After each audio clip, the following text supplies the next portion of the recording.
ನೀವು ಯಾವುದಾದ್ರೂ ಒಂದು ಬ್ರೌಸರ್ ಅನ್ನು ಓಪನ್ ಮಾಡಿ ಇಲ್ಲಿ NPCI ಅಂತ ನೀವು ಟೈಪ್ ಅನ್ನ ಮಾಡಬೇಕಾಗುತ್ತೆ. ನೀವು NPCI ಅನ್ನ ಟೈಪ್ ಮಾಡಿ ನೀವು ಜಸ್ಟ್ ಎಂಟರ್ ಅನ್ನ ಮಾಡಬೇಕಾಗುತ್ತೆ. ಸೊ ನೆಕ್ಸ್ಟ್ ನಿಮಗೆ ಈ ರೀತಿಯಾದಂತಹ ಒಂದು ಪೇಜ್ ಓಪನ್ ಆಗುತ್ತೆ. ಸೊ ನೀವು ಇಲ್ಲಿ ಫಸ್ಟ್ ಲಿಂಕ್ ಮೇಲೆ ಕ್ಲಿಕ್ ಅನ್ನ ಮಾಡಬೇಕಾಗುತ್ತೆ. ಸೊ ನೆಕ್ಸ್ಟ್ ನಿಮಗೆ ಈ ರೀತಿಯಾದಂತಹ ಒಂದು NPCI ನ ಅಫಿಷಿಯಲ್ ವೆಬ್ಸೈಟ್ ಓಪನ್ ಆಗುತ್ತೆ. ಸೊ ನೆಕ್ಸ್ಟ್ ನೀವು ಇದರಲ್ಲಿ ಏನ್ ಮಾಡ್ಬೇಕಪ್ಪ ಅಂತಂದ್ರೆ, ಹಾಗೆ ನೀವು ಪೇಜ್ ಅನ್ನ ಸ್ಕ್ರಾಲ್ ಡೌನ್ ಮಾಡಿದ್ರೆ ನೋಡಬಹುದು ನಿಮಗೆ ಇಲ್ಲಿ ಕನ್ಸ್ಯೂಮರ್ ಅಂತ ಒಂದು ಆಪ್ಷನ್ ಇದೆ. ಸೊ ಈ ಒಂದು ಆಪ್ಷನ್ ಮೇಲೆ ನೀವು ಕ್ಲಿಕ್ ಅನ್ನ ಮಾಡಬೇಕಾಗುತ್ತೆ. ಸೊ ಈ ಒಂದು ಆಪ್ಷನ್ ಮೇಲೆ ಕ್ಲಿಕ್ ಅನ್ನ ಮಾಡಿದ್ರೆ ನಿಮಗೆ ಲಾಸ್ಟ್ ಅಲ್ಲಿ ಒಂದು ಆಪ್ಷನ್ ಸಿಗುತ್ತೆ. ನೋಡಬಹುದು ಭಾರತ್ ಆಧಾರ್ ಸೀಡಿಂಗ್ ಎನೇಬಲರ್ ಅಂತ ಇದೆ. ಸೊ ನೋಡಬಹುದು ನೀವು ಇಲ್ಲಿ ಭಾರತ್ ಆಧಾರ್ ಸೀಡಿಂಗ್ ಎನೇಬಲರ್ ಅಂತ ಇದೆ. ಸೊ ಈ ಒಂದು ಆಪ್ಷನ್ ಮೇಲೆ ನೀವು ಕ್ಲಿಕ್ ಅನ್ನ ಮಾಡಬೇಕಾಗುತ್ತೆ.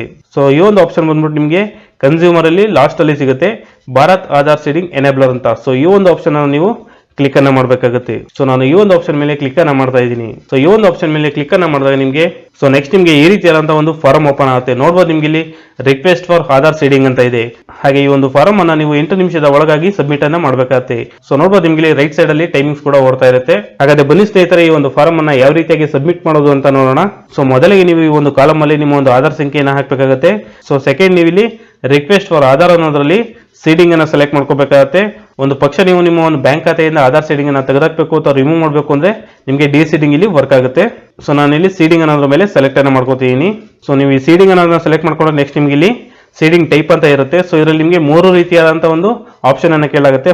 ಫಸ್ಟ್ ಒಂದು ಬಂದ್ಬಿಟ್ಟು ನಿಮಗೆ ಫ್ರೆಶ್ ಸೀಡಿಂಗ್ ಅಂತ ಇರುತ್ತೆ. ಸೊ ಈ ಒಂದು ಆಪ್ಷನ್ ಯಾವಾಗಪ್ಪ ಯೂಸ್ ಆಗುತ್ತೆ ಅಂದ್ರೆ, ಸೊ ನಿಮ್ಮ ಒಂದು ಬ್ಯಾಂಕ್ ಖಾತೆಗೆ ಯಾವುದೇ ಒಂದು ಆಧಾರ್ ಸಂಖ್ಯೆ ಲಿಂಕ್ ಆಗಿಲ್ಲಪ್ಪ ಅಂದ್ರೆ ಸೊ ಅವಾಗ ನಿಮಗೆ ಫ್ರೆಶ್ ಸೀಡಿಂಗ್ ವರ್ಕ್ ಆಗುತ್ತೆ. ಸೊ ಫಾರ್ ಎಕ್ಸಾಂಪಲ್ ನಿಮಗೆ ಹೊಸ ಖಾತೆಯನ್ನು ತೆಗೆದಿರಿ ಅಂದ್ರೆ ಸೊ ಆ ಒಂದು ಟೈಮಲ್ಲಿ ನಿಮಗೆ ಇವನು ಸೊ ಫ್ರೆಶ್ ಸೀಡಿಂಗ್ ಆಪ್ಷನ್ ನಿಮಗೆ ವರ್ಕ್ ಆಗುತ್ತೆ.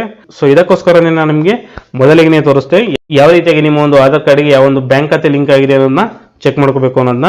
ಸೊ ಮೊದಲಿಗೆ ನೀವು ನಿಮ್ಮ ಒಂದು ಆಧಾರ್ ಕಾರ್ಡ್ಗೆ ಯಾವ ಒಂದು ಬ್ಯಾಂಕ್ ಖಾತೆ ಆಧಾರ್ ಸೀಡಿಂಗ್ ಅಥವಾ NPCI ಮ್ಯಾಪಿಂಗ್ ಆಗಿದೆ ಅಂತ ಚೆಕ್ ಮಾಡ್ಕೊಡು. ನೆಕ್ಸ್ಟ್ ನೀವು ಸೊ ಆಗಿಲ್ಲಪ್ಪ ಅಂದ್ರೆ ನೀವು ಈ ಒಂದು ವೆಬ್ಸೈಟ್ ಮೂಲಕ ನಿಮ್ಮ ಒಂದು ಬ್ಯಾಂಕ್ ಖಾತೆಗೆ ಆಧಾರ್ ಸೀಡಿಂಗ್ ಅನ್ನ ಮಾಡ್ಕೋಬಹುದು. ಸೊ ನಿಮಗೆ ಸೆಕೆಂಡ್ ಆಪ್ಷನ್ ಬಂದ್ಬಿಟ್ಟು ಒಂದೇ ಬ್ಯಾಂಕ್ ಅಲ್ಲಿ 2 ಖಾತೆಗಳೇನಾದ್ರು ಇದ್ರೆ ಸೊ ಆ ಒಂದು ಟೈಮಲ್ಲಿ ನಿಮಗೆ ಈ ಒಂದು ಆಪ್ಷನ್ ಓಪನ್ ಆಗುತ್ತೆ. ಫಾರ್ ಎಕ್ಸಾಂಪಲ್ ನಿಮಗೆ ಒಂದು ಬ್ಯಾಂಕಲ್ಲಿ 2 ಖಾತೆಗಳಿರುತ್ತೆ ಅನ್ಕೋಣ. ಅದರಲ್ಲಿ ನಿಮಗೆ ಪರ್ಟಿಕ್ಯುಲರ್ ಅಕೌಂಟ್ಗೆ ನೀವು ಒಂದು ಆಧಾರ್ ಸೀಡಿಂಗ್ ಅನ್ನ ಮಾಡಬೇಕಾಗಿರುತ್ತೆ. ಸೊ ಆ ಒಂದು ಟೈಮಲ್ಲಿ ನಿಮಗೆ ಈ ಒಂದು ಆಪ್ಷನ್ ವರ್ಕ್ ಆಗುತ್ತೆ.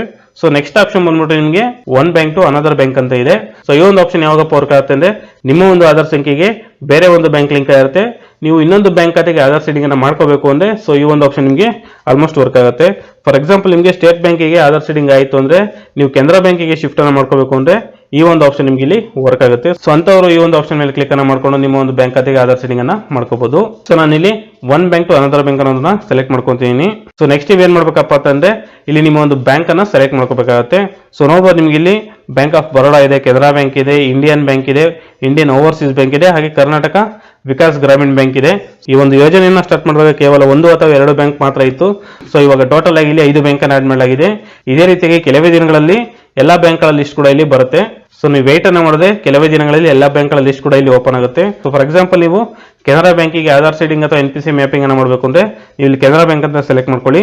ಸೊ ನೆಕ್ಸ್ಟ್ ನಿಮ್ಮ ಒಂದು ಅಕೌಂಟ್ ನಂಬರ್ ಅನ್ನ ಇಲ್ಲಿ ಟೈಪ್ ಮಾಡಿ, ಹಾಗೆ ನೆಕ್ಸ್ಟ್ ನಿಮ್ಮ ಒಂದು ಅಕೌಂಟ್ ನಂಬರ್ ಅನ್ನ ಕನ್ಫರ್ಮ್ ಮಾಡಿ. ಅಂದ್ರೆ ಇಲ್ಲಿ 2 ಸಲ ನಿಮ್ಮ ಒಂದು ಅಕೌಂಟ್ ಅನ್ನ ಟೈಪ್ ಮಾಡಬೇಕಾಗುತ್ತೆ. ಸೊ ನೆಕ್ಸ್ಟ್ ನೀವು ಇಲ್ಲಿ ಈ 2 ಕನ್ಸೆಂಟ್ಗೆ ಅಕ್ಸೆಪ್ಟ್ ಅನ್ನ ಮಾಡ್ಕೊಂಡು ಅಂದ್ರೆ ರೈಟ್ ಟಿಕ್ ಅನ್ನ ಮಾಡ್ಕೊಂಡು ಈ ಒಂದು ಕ್ಯಾಪ್ಚಾ ಕೋಡ್ ಅನ್ನು ನೀವು ಒಂದು ಬಾಕ್ಸ್ ಅಲ್ಲಿ ಟೈಪ್ ಮಾಡಬೇಕಾಗುತ್ತೆ. ಸೊ ಈ ಒಂದು ಕ್ಯಾಪ್ಚಾ ಕೋಡ್ ಅನ್ನು ನೀವು ಒಂದು ಬಾಕ್ಸ್ ಅಲ್ಲಿ ಟೈಪ್ ಮಾಡಿ ಆದ್ಮೇಲೆ ಜಸ್ಟ್ ನೀವು ಪ್ರೊಸೀಡ್ ಅನ್ನೋದ್ರ ಮೇಲೆ ಕ್ಲಿಕ್ ಅನ್ನ ಮಾಡಬೇಕಾಗುತ್ತೆ. ಸೊ ನೀವು ಇಲ್ಲಿ ಜಸ್ಟ್ ಪ್ರೊಸೀಡ್ ಅನ್ನೋದ್ರ ಮೇಲೆ ಕ್ಲಿಕ್ ಅನ್ನ ಮಾಡಬೇಕಾಗುತ್ತೆ. ನೀವು ಪ್ರೊಸೀಡ್ ಅಂತ ಕ್ಲಿಕ್ ಮಾಡಿದ್ರೆ ನೆಕ್ಸ್ಟ್ ನಿಮಗೆ ಸೊ ಫೈನಲ್ ಆಗಿ ನಿಮಗೆ ನಿಮ್ಮ ಒಂದು ಆಧಾರ್ ಕಾರ್ಡ್ಗೆ ಯಾವ ಒಂದು ಮೊಬೈಲ್ ನಂಬರ್ ಲಿಂಕ್ ಆಗಿರುತ್ತೋ ಸೊ ಒಂದು ಮೊಬೈಲ್ ನಂಬರ್ಗೆ 6 ಅಂಕಿಯ OTP ಬರುತ್ತೆ. ಸೊ ಒಂದು OTP ಅನ್ನು ಹಾಕಿ ನೀವು ಫೈನಲ್ ಆಗಿ ಸಬ್ಮಿಟ್ ಕೊಟ್ಟರೆ ನಿಮಗೆ ಈ ಒಂದು ಫಾರಂ ಸಬ್ಮಿಟ್ ಆಗುತ್ತೆ. ಸೊ ಈ ರೀತಿಯಾಗಿ ನೀವು ಮನೆಯಲ್ಲೇ ಕೂತು ನಿಮ್ಮ ಒಂದು ಬ್ಯಾಂಕ್ ಖಾತೆಗೆ ಆಧಾರ್ ಸೀಡಿಂಗ್ ಅಥವಾ NPCI ಮ್ಯಾಪಿಂಗ್ ಅನ್ನ ತುಂಬಾ ಈಸಿಯಾಗಿ ಮಾಡ್ಕೋಬಹುದು.